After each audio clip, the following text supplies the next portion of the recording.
seeking to strengthen the police. We're going to make them more effective.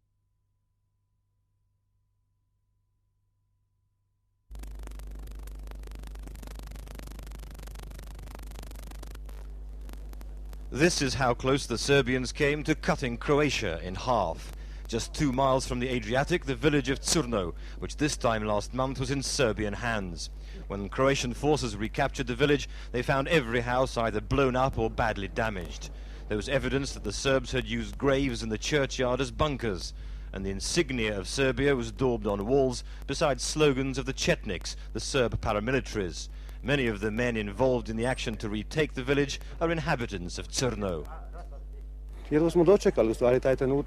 were waiting for that moment, when we could go back to our place, our homes, in whatever condition that may be, destroyed, burnt or plundered.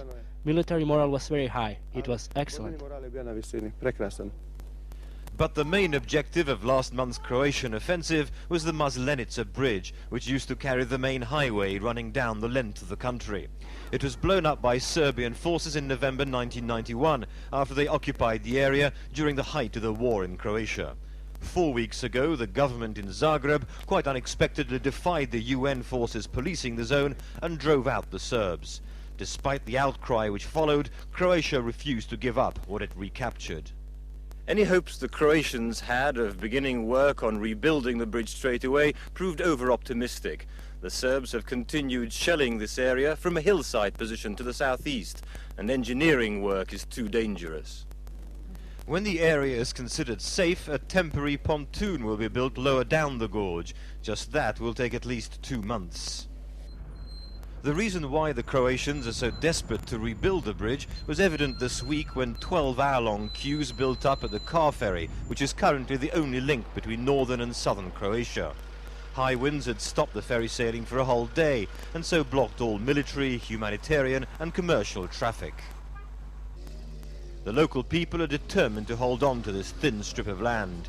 During our visit to the newly recaptured area, we found a village, Pozodarje, just half a mile from the Maslenica bridge, where some 50 Croatians had stayed on, despite the constant bombardment of the past year and a half. This husband and wife and their 3 children had built themselves a tiny bomb shelter into the side of their house. We are not afraid. The first day we felt vulnerable, especially because of the children and women and everything. And so we felt vulnerable. And my oldest son was running in the direction of the multiple rocket launcher over there, just like the ones that are firing now. The people here hardly flinch when they hear shelling.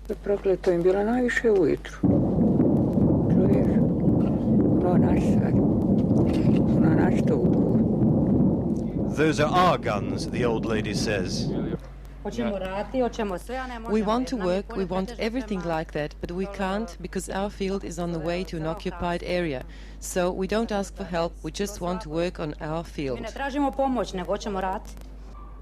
The nearby city of Zadar, with 75,000 inhabitants, has also endured shelling for a year and a half, though it did not fall into the hands of Serbian forces. Damage has been caused to some of the oldest buildings in the city centre, leaving the people bitter about the role of the UN protection force UNPROFOR. It was obvious that all the town was getting more and more depressed because they saw no way out. It was unbelievable how happily they greeted UNPROFOR, but after they realized that UNPROFOR had no effect, they again slowly lost hope. As if to prove the powerlessness of the international peacekeepers, a Croatian flag now flies above the UN building abandoned when last month's offensive broke out. As far as these soldiers are concerned, the international community lacks the determination to push Serbian forces from Croatian territory, and they're willing to shed more blood to further this aim, leaving diplomacy a long way.